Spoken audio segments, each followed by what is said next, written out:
Hola, bienvenidos al podcast Impuestos para Todos, donde hablamos de temas fiscales de manera clara y sencilla. Yo soy César Ramírez. Comenzamos.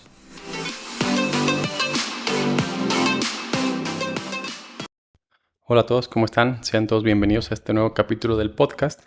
El día de hoy vamos a platicar de las diferencias fiscales que existen entre una startup y una pyme. Primero hay que definir lo que es una startup y una pyme o cuáles son las grandes diferencias. En estos últimos años se ha un poquito dado a conocer más el tema de las startups o startups, que son empresas que tienen la capacidad de tener un crecimiento exponencial. Y hemos conocido casos muy sonados como el tema de Kavak, como el tema de Vic.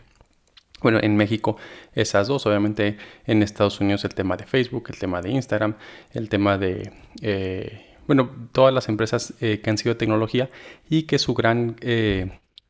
principal activo, pudiéramos llamarlo así, es que pueden crecer exponencialmente sin necesidad de tener tanto capital ni tanto personal. Tienen esta gran ventaja. Entonces, este tipo de compañías normalmente están enfocadas en tecnología, ya sea que sea como tal un giro tecnológico o bien que sea otro giro, pero siempre tiene un gran componente tecnológico. Es decir, son a veces empresas de industrias, digamos, aburridas o industrias lentas, pero que aplicándoles tecnología a este tipo de empresas, pues este tipo de giros, pues se pueden crear empresas importantes o llamadas startups.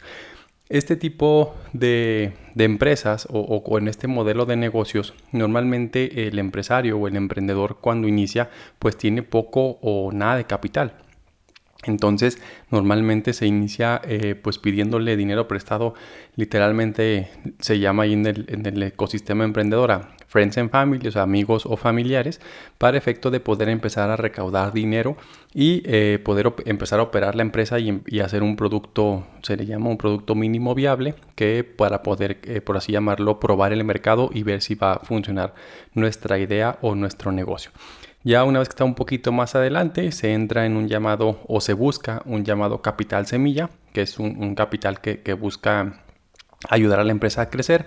Y ya cuando está un poquito más grande, pues se busca o se hacen ya rondas de capital donde se invita a ciertas personas o a ciertos fondos que aporten dinero a la empresa con las llamadas valuaciones que hemos visto, ¿no? Y a final de cuentas este tipo de empresas buscan o su idea es cómo se va a crecer de manera tan rápida o de manera exponencial, pues normalmente se busca venderlas a una empresa más grande que les haga sentido.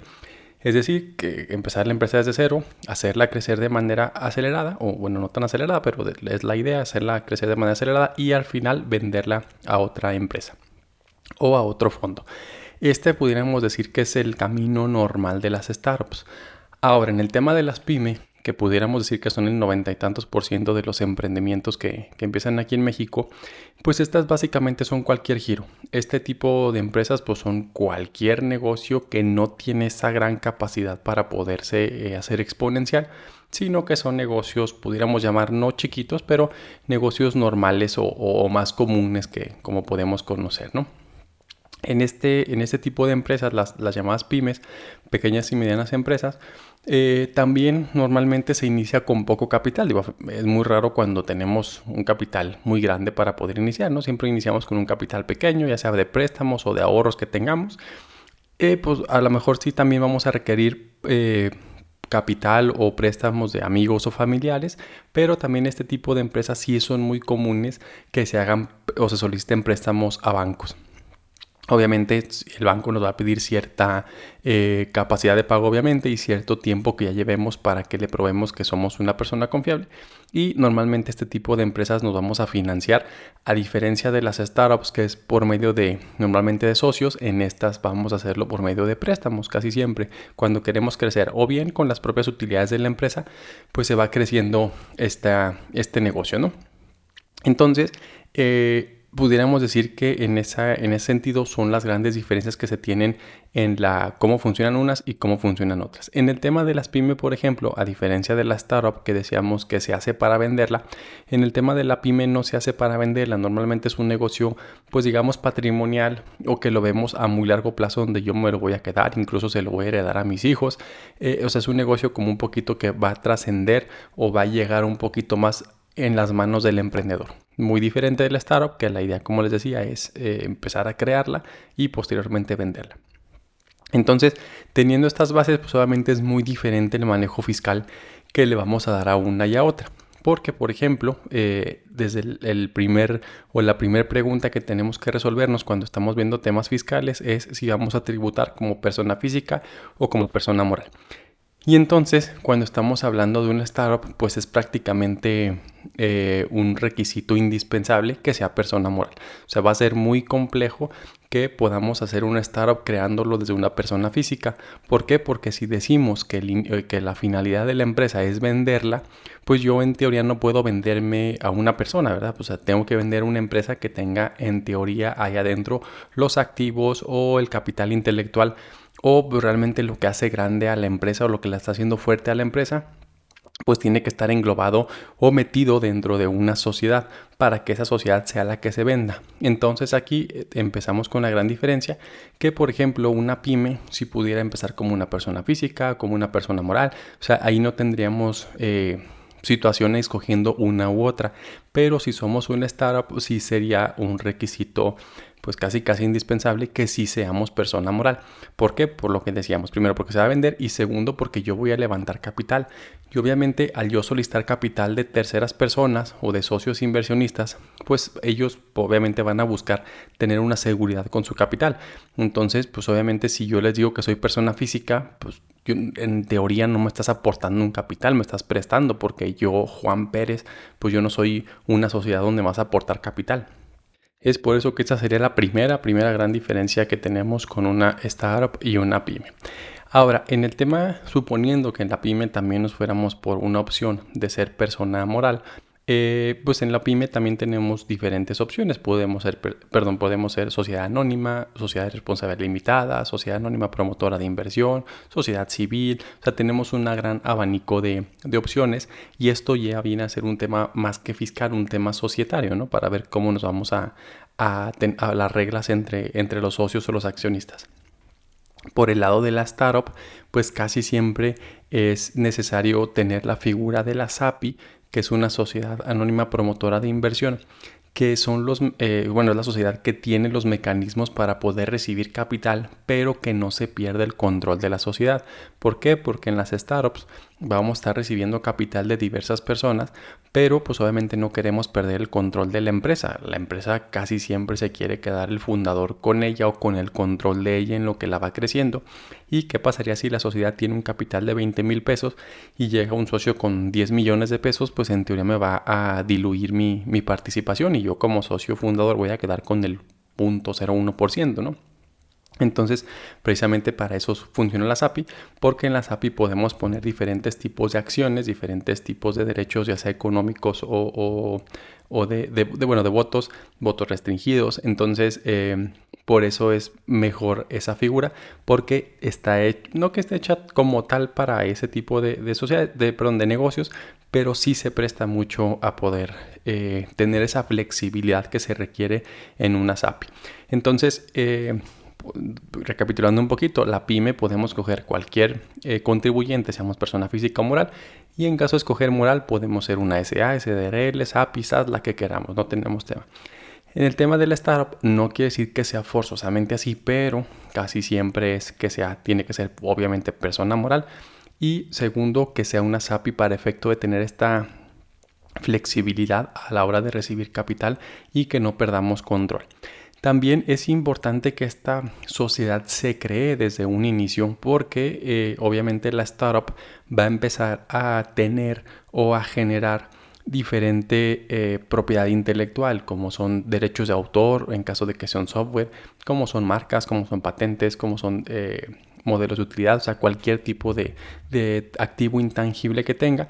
Entonces es importante que desde un inicio esté ese activo intangible a nombre de la sociedad, porque decíamos, a final de cuentas, la persona que invierta conmigo pues está invirtiendo en cierta manera en los activos intangibles o en esa cuestión intangible que él vio, porque esa es una gran característica de las startups que realmente no tienen mucho activo tangible, pudiéramos llamarle así. O sea, si la medimos de manera meramente monetaria o con activos fijos, pudiéramos decirlo así, pues a lo mejor la empresa va a costar 80,000 pesos porque nomás tenemos 2 computadoras y 2 sillas, ¿no? Pero si medimos cuánto cuesta el software que se realizó o el algoritmo que estamos desarrollando, pues a lo mejor eso es lo realmente costoso. Y si no lo tengo registrado yo a nombre de la startup, pues probablemente el socio no quiera invertir porque pues no va a tener una seguridad de que él esté invirtiendo o haciéndose dueño también de esa porción del software o de lo que estemos desarrollando, sino que precisamente por eso es la importancia de que desde un inicio esté creada la sociedad para efecto de al socio que va a aportar su dinero, pues tenga la seguridad de que está aportando en una sociedad ya que está constituida y que es dueña de los derechos o de las marcas o de lo que tengamos que estemos dándole de valor a la empresa, ¿no? Entonces, pues en esa parte obviamente habría que revisar a detalle cada una de las situaciones. Sin embargo, aquí también, insisto, en el tema fiscal, a lo mejor pudiéramos llegar hasta ese momento. ¿Qué les recomendaría yo a las personas que estén haciendo una startup? Que sí se acerquen con un abogado corporativo o de derecho corporativo, porque aquí es muy importante las reglas que van a estar entre los socios, porque estamos o vamos a recibir personas que a lo mejor no conocemos tan bien. A diferencia de una pyme donde yo invito de socios a quien realmente me va a aportar algo o que yo conozco de mucho tiempo, en la SAPI hay veces que va a llegar gente que yo no conozco, pero que tiene el capital que yo necesito. Entonces, por eso es necesario que mi sociedad desde un inicio esté muy bien hecha en términos societarios y que cuando haya aportaciones de capital, pues queden las reglas muy claras de qué derechos tiene esa persona al entrar, cómo se van a estar repartiendo en su caso las ganancias o cómo va a ser el manejo de la empresa y de la operación. Nada más que también recordemos que hay veces que las APIs tienen dentro de ellas diferentes proyectos, o sea, estamos con el proyecto 1 y el proyecto 2. Sin embargo, recordemos que para efectos fiscales no podemos dividir los proyectos. Eso es una situación que nos ha sucedido mucho con temas de APIs que tienen diferentes proyectos en su panza, por así decirlo, y obviamente los proyectos son independientes unos de otros, entonces incluso se generan acciones o series de acciones para cada proyecto en específico y a la hora de pagar los impuestos quieren pagarlos por proyecto. Entonces es donde ya es un problema porque pues el contribuyente es la SAPI, no es el proyecto como tal. Entonces, pues a mí, o por así decirlo, la ley me dice el impuesto lo vas a generar por contribuyente, no por proyecto del contribuyente. Entonces ya se vuelve algo complejo el que como no van en los mismos tiempos los proyectos, pues algunos terminan antes y los socios ya quieren su capital o su dividendo, pero los otros proyectos aún no terminan y están en pérdida, entonces generan que la empresa total esté en pérdida o la empresa en su conjunto esté en pérdida, por lo que no podemos repartir dividendos. Entonces es ahí que es muy importante que cuando seamos startups, aún estemos empezando, sí busquemos ayuda tanto de un abogado corporativista para el tema de derechos y de derechos societarios y un contador para que esté con nosotros viendo esta parte de cómo se van a estar pagando los dividendos o las ganancias a los socios, porque hay veces que el emprendedor promete ganancias y no, yo te las voy a pagar en 3 meses. Pero ya cuando lo vemos en el tema fiscal o en el tema ya contable, pues a veces no es tan sencillo hacer ese tipo de pagos. Por eso es importante que desde antes nos asesoremos y ya una vez asesorados, pues podemos dar las condiciones a nuestros nuevos socios de cómo vamos a entrar, cómo vamos a estar trabajando. Entonces esa sería mi recomendación, ¿no? Muy bien. Entonces pues eso sería todo por el capítulo del día de hoy. Les agradecemos mucho que nos sigan escuchando. Vamos creciendo la audiencia. Ya saben que si tienen alguna duda o pregunta, con mucho gusto a través de nuestras redes sociales nos la pueden hacer llegar. Entonces es todo por el día de hoy. Les agradezco mucho. Hasta pronto.